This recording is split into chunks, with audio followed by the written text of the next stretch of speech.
World News Today, brought to you by Admiral Corporation in behalf of distributors and dealers all over America and in many foreign lands. By shortwave broadcast direct from important overseas stations and leading news centers of our own country, CBS reporters are waiting to bring you first-hand news from the world's political and battlefronts. Now, here's Douglas Edwards. Allied headquarters announced today that elements of 14 German divisions and parts of 4 others have been caught in the Normandy pockets and are being blasted to pieces by artillery fire. The Germans say American forces have crossed the Seine northwest of Paris. In the south, the 7th Army has sealed the doom of Toulon and Marseille by a 20-mile advance toward the Rhone Valley. On the eastern front, the Red Army is hammering at 4 salients as the Germans report a new attack in the south. Here at home, Russian Ambassador Gromyko has arrived in Washington for the world security talks. And the War Department announces another raid by the B-29 super planes on industrial areas in the vicinity of Yawata on Kyushu Island on the Japanese homeland. And now for our first news direct from overseas, Admiral takes you to London. Richard C. Hottelet reporting. The Germans this evening report that American tanks are across the Seine River after airborne and parachute troops had established a bridgehead somewhere between Vernon and Mantes. The enemy says that heavy fighting is in progress at this point. There's no confirmation in London, and there isn't likely to be under the present policy of secrecy, but a delayed report from this part of the front this evening makes the German story sound logical. A Reuters correspondent said that American forces were stretched out along the west bank of the river for miles north of Nantes. Standing on a bit of high ground, he said he could see the river's great loop bend, and our air forces harassing the fleeing enemy on the roads leading to the river, on barges as he tried to get across, and on the roads on the other side. This part of the Seine is a logical place for a crossing because of the great loop that juts eastward deep into enemy territory. But we'll have to wait for official confirmation before we base too many hopes on the German report. The Reuters correspondent goes on to say that General Patton's forces had reached the Seine here to cut the escape route of the Germans fleeing eastward toward the river from the Falaise trap. And it looks more as if General Eisenhower's immediate intention is to complete the destruction of von Kluge's 7th Army. Already, the Falaise trap is being liquidated. It was revealed in London this evening that the pocket contains the bulk of the combat elements of 14 divisions and parts of 4 other divisions. There's no more German resistance anywhere west of the town of Courtrai, and Allied forces are meeting up and down the line. British troops joined the Americans in Argentan today. But the Germans are still fighting in a smaller pocket between Courtrai and Chambois. There's no sign of mass surrender, and although the British took something like 1,000 prisoners today, the Germans still seem to have some striking power left. They're still trying to fight their way out of the encirclement to safety. They withdrew as much as they possibly could from the western part of the pocket and grouped it eastward into a striking force. With this, they've been fighting their way northeastward between Troyes and Chambois. Tonight, it was stated in London that they had made slight progress. But German losses have been heavy. Guns, tanks, and transport have been abandoned in bulk. One group of 1,000 vehicles jammed together was found in the Gouffin forest north of Argentan. Still, it appears that some enemy troops are already getting away. They're reported to be crossing the Seine in fairly considerable numbers at between 12 and 20 organized crossing points downstream from Vernon. They're using barges, pontoons, and anything they can lay their hands on. At one point, they're said to be swimming the river. Luckily for them, the weather hasn't been very good again today, but even so, our low-flying fighters and fighter bombers have been harassing the enemy. Up on the northern flank of the Normandy front, Canadian forces have been pushing along the coastline. But they've also been sending an arm out toward Lisieux to help cut off the German retreat. They're within 7.5 miles of the town and have captured the hamlet of Livarot. There's no more word from the eastern flank of the French front, the one that runs north from Orleans. The Germans report us at various places in relation to Paris and have even floated a trial balloon through neutral correspondents in Berlin to the effect that American columns have entered the French capital. This is probably as much to whip up false hopes on our part as it is to get some information as to where we really are. As far as we can judge from London, it looks more as if we were out to wipe out the rest of the German forces within reach rather than rush into Paris. I return you now to Admiral in New York. And now for a summary of the fighting in southern France and an interview with two American lieutenants from Chicago. Admiral takes you to CBS Rome. Winston Burdett reporting.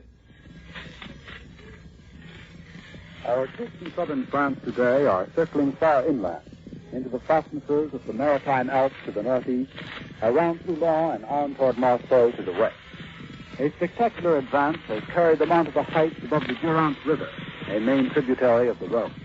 Before them, the highways of southern France branch out to Aix, to Marseille, to Avignon. And still, there is no first-class enemy opposition in sight. What resistance there is on the coast around Toulon, we are merely sidestepping, and already our flying columns are well to the north of Marseille.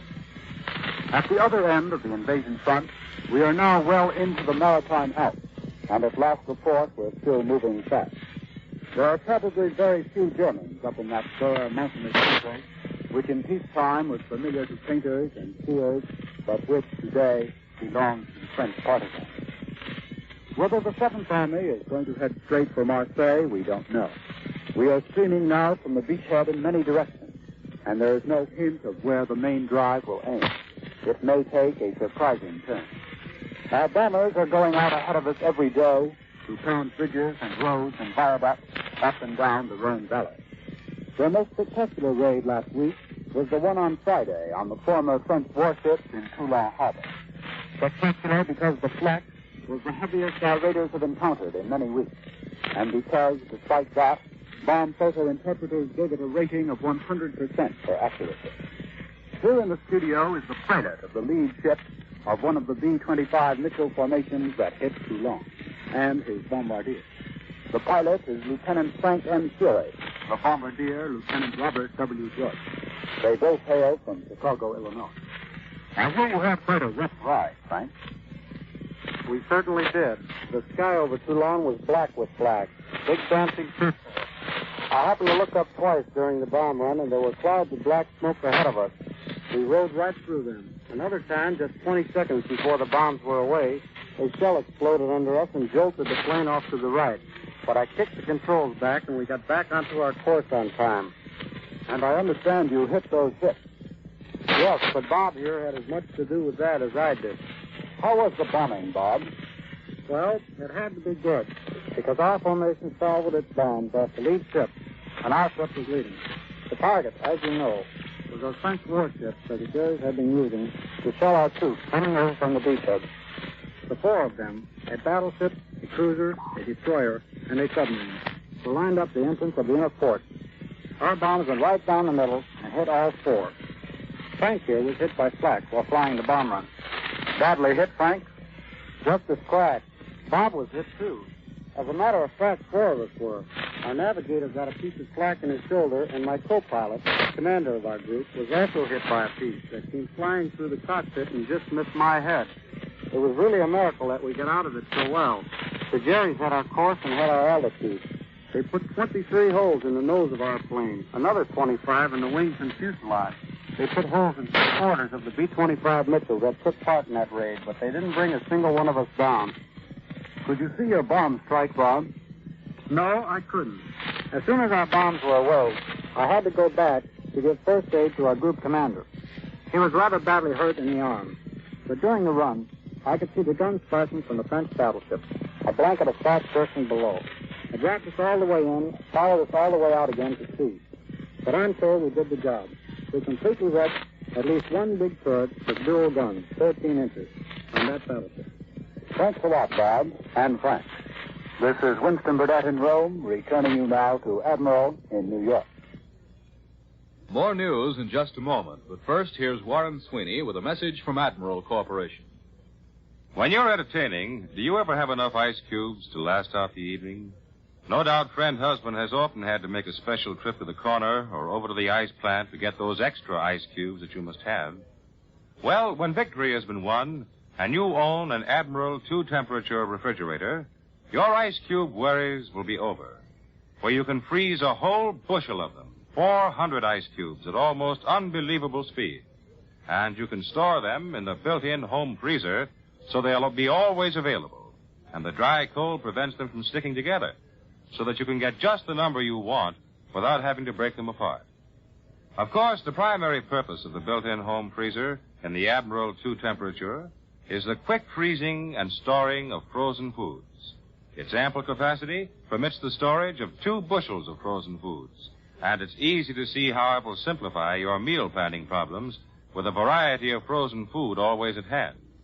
Add to this the features of Sterilamp for killing bacteria and retarding mold, no defrosting, no covered dishes, and you can understand why the Admiral 2 temperature will be just as popular as its famous companion product, Admiral Radio, America's smart set. Now, here once again is Douglas Edwards. Columbia's shortwave listening station here in New York heard a British broadcast report that General de Gaulle, accompanied by General Alphonse Juin, has arrived in Cherbourg. There have been reports during the week that de Gaulle would join the first American forces to enter Paris. The Russians were driving hard today to outflank Warsaw from the north. And bitter fighting is going on near Praga, only 7 miles northeast of the Polish capital, where the Red Army now has the initiative. Premier Stalin, in a special order of the day honoring the Soviet Air Force, has announced that Russian airmen now have complete domination in the air over Germany. He said Russian flyers have destroyed 50,000 enemy planes since the war began. And now here in our New York studio to discuss with you the situation on the Eastern Front is Columbia's military analyst, Major George Fielding Elliott. The Germans appear to be stiffening their defense all along the Russian front from the Gulf of Riga down to the Middle Vistula. A powerful German counterattack has been launched against the railway junction of Sholye, with the probable intention of checking the Russian encircling movement swinging down toward the Niemen River and the northeastern frontier of East Prussia. This attack also tends to draw off some of the reserves of General Chernyakhovsky's army group from the direct attack on East Prussia from the eastward, where the Russians have reached, but not so far as has been reported, crossed the German frontier. There seems no doubt that the Germans are prepared to make a desperate defense of East Prussia and are almost fanatically resolved, come what may, to prevent, if they can, an actual invasion of what they call Holy German soil. In the vicinity of Warsaw, repeated German counterattacks have so far checked Russian attempts to fight their way into Praga, the east bank suburb of the Polish capital. While within Warsaw itself, the Polish underground forces are still maintaining some of their positions against heavy German assaults, aided to some extent by supplies dropped by British airmen. Farther south, the Russians are making their only real gains of the moment. They have taken the historic town of Sandomierz, perched high on the western bank of the Vistula at the junction of the river San. This has enabled them to widen considerably the shoulders of their penetration beyond the Vistula, and to encircle a group of 3 German divisions which was engaged in counterattack against this Russian bridgehead. The Russians are now resuming their efforts in the direction of the important road center of Kielce. If Kielce falls, the threat to the German positions around Warsaw will be considerable, as the German forces in the vicinity of the capital will be in danger of being outflanked from the south. Perhaps the most notable feature of the fighting on the Eastern Front during the past month has been the stiffening of the German resistance all along the line after the tremendous Russian victory in White Russia during the last week of June and the steady Russian advances during most of July, advances which toppled stronghold after stronghold, cut off a whole German army group in the Baltic states, and brought the Russians to the borders of East Prussia, to the gates of Warsaw, and to the line of the Vistula River, south of Warsaw. Along this line, the Germans managed to stabilize the front, and there it has remained more or less stabilized ever since. The Russians have, however, now had time to reorganize their supply system and to regroup their forces, and it seems altogether likely that the last days of August and the month of September will see decisive battles on a grand scale all along this long Eastern Front. Now here again is Douglas Edwards. All Spain is watching the progress of the Allied drives in northern and southern France. For a direct report on news from occupied Europe and the battlefronts reaching Spain, Admiral takes you to CBS Madrid. Glenn Stadler reporting. Just a little more than 4 years ago, on June 14, 1940, Paris was a beaten, lifeless, and lightless city. I was one of the few American correspondents there that fateful day. And now that our own troops are virtually at its gate, it seems appropriate to recall scenes of the Wehrmacht's entrance. Then the Nazi victory trumpets glistened in the hot sunshine. Now, rusty, battered, and long unused, they're being dragged back toward a crumbling fatherland. The afternoon of June 13th was a fitting prelude to the morrow. A flaming oil depot, apparently in the same locality as the one burning just outside of Paris this afternoon, poured forth immense clouds of smoke. Rain fell through it, speckling black everything it touched. Beneath this sinister omen, refugees struggled southward. The impression was one of unreality, like a nightmare in which it's impossible to flee from a horrible monster. Later, the sun came out, and the red panorama it created in the sky blended with the flashes from hundreds of German guns not far away. There was one enormous explosion that shook all of Paris. That was the last bridge the French blew up.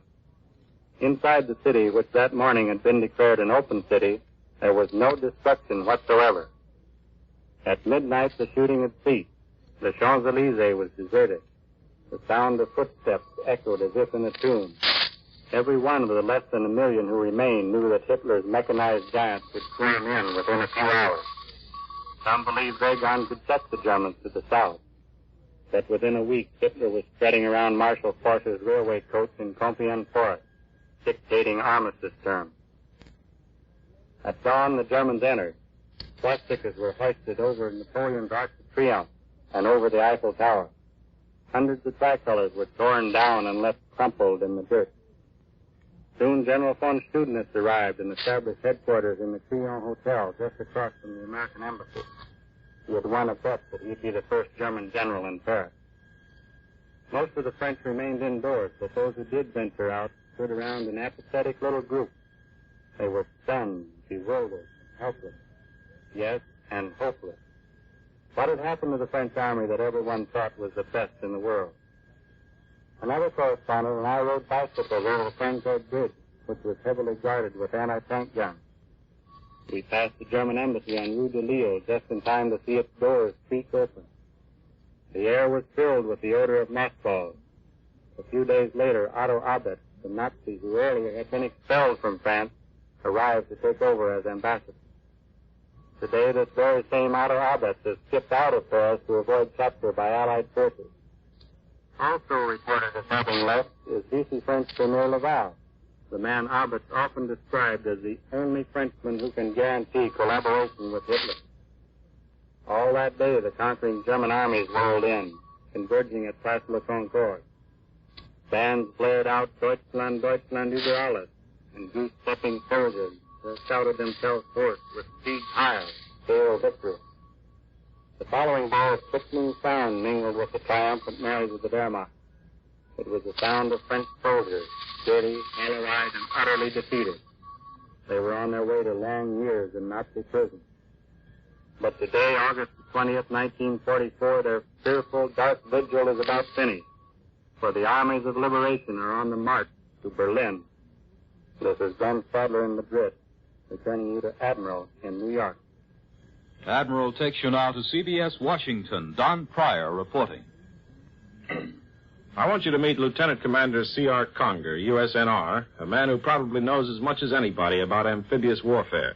He trained the naval beach parties for North Africa, Sicily, Italy, Normandy, and the Pacific. And he's just come back from a flying trip to Guam, where he went in with the invasion force. First of all, Pete, what is a beach party and what does it do? It's a small unit of officers and men, all of them specially picked for their drive and initiative. They're the connecting link between the Navy afloat and the Army and Marines ashore. They live in organized confusion, and they have to be the bosses of it, because there can't be any red tape on a beachhead. Things just have to get done. Well, but just what do they do? Are they traffic cops, more or less? Yes, and a lot more. One of the officers is a doctor, and he has 8 medical corpsmen with him. He goes in with one of the early waves just as soon as he can get ashore and sets up a first aid and evacuation station. It's usually in a foxhole or dugout covered with a tent or palmetto leaves. In most landings, the flood of wounded starts almost immediately, as soon as the corpsmen round them up and bring them in. And the doctor, usually a young guy, works day or night to get the job done. So do the corpsmen. Some of these men have been through as many as 5 different landings. Well, what about the rest of the outfit? Well, there's a hydrographic and a boat repair section. They reconnoiter the beach, clear away any obstacles they can, set up identification markers for landing craft, salvage and repair boats, and check casualties and generally work like fools. Then there's the communication unit. Their job is to establish communication between the beaches and the ships offshore. Actually, that's just the beginning. On any landing beach, you'll find the beach party men doing 1,000 different jobs. They direct traffic, help unload ships, help with the wounded, fight off counterattacks, and use every means short of mayhem to keep things moving. They're the expediters of the beachhead. Well, where do you get men like that? That's hard to answer. You've seen men like them on construction jobs, men who believe in what they're doing and believe in themselves so thoroughly that nothing can stop them. They get the job done regardless of who or what gets in their way. They're not always big men or fine physical specimens. In fact, you'll find tiny little men wading in through the surf towards the enemy beach with a tremendous load on his back. Now, that'll be a beach party man. Well, they must be pretty well trained, Pete. Yes, they are. If you hike 5 or 10 miles every day for a while with a full pack on your back, work for hours and water up to your waist, and in the meantime sleep in the open and eat cold food, you're bound to get tough if you can take it. These men are the ones who could take it. Most of them are young, but youth isn't necessary. We have a man out there, a commander, who's a group beachmaster, who's a good example. They call him Squeaky Anderson. Before the war, he was a big salmon fisherman in Alaska. He's about 56 years old, but he has more stamina, drive, and determination than almost any other two men. He's a real character. You'll find him out there running around in an old Sherlock Holmes hat with a pair of green shorts, working like a fool day and night, and getting everybody else to work the same way. Well, it's men like that, I guess, who make this country what it is. And I guess it's men like that whose country this ought to be. The latest news here in Washington is that Soviet Ambassador Gromyko, who's chairman of Russia's delegation to the four-power World Peace Organization conference, which opens tomorrow, arrived from Moscow a couple of hours ago in a big Soviet transport plane. That completes the roster for the opening talks between Russia, Britain, and the United States. China will be brought in later, when conferences with Russia have been completed.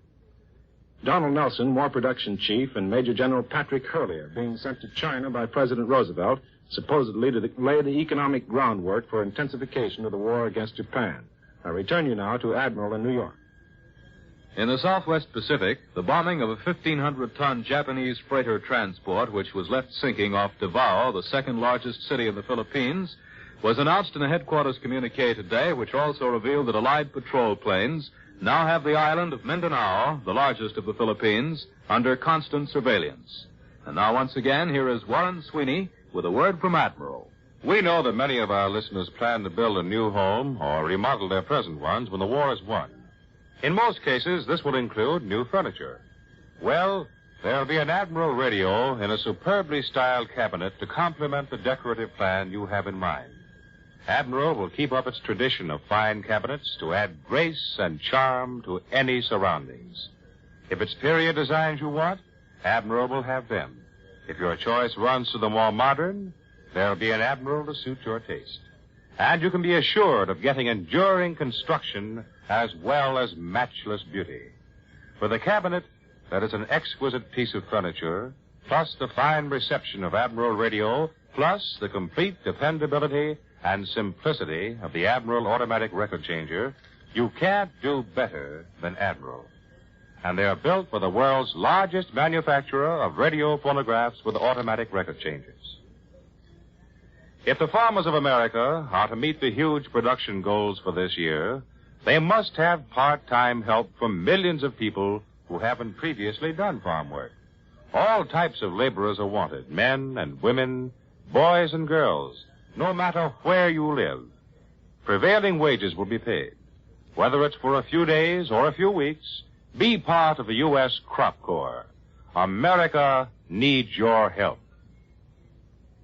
World News Today is brought to you each Sunday at this hour by Admiral Corporation, makers of Admiral Radio, America's smart set, and post-war makers of Admiral refrigerators, Admiral home freezers, Admiral electric ranges. Be sure to listen again next Sunday when Admiral brings you World News Today by shortwave, direct from leading news centers of the world. This is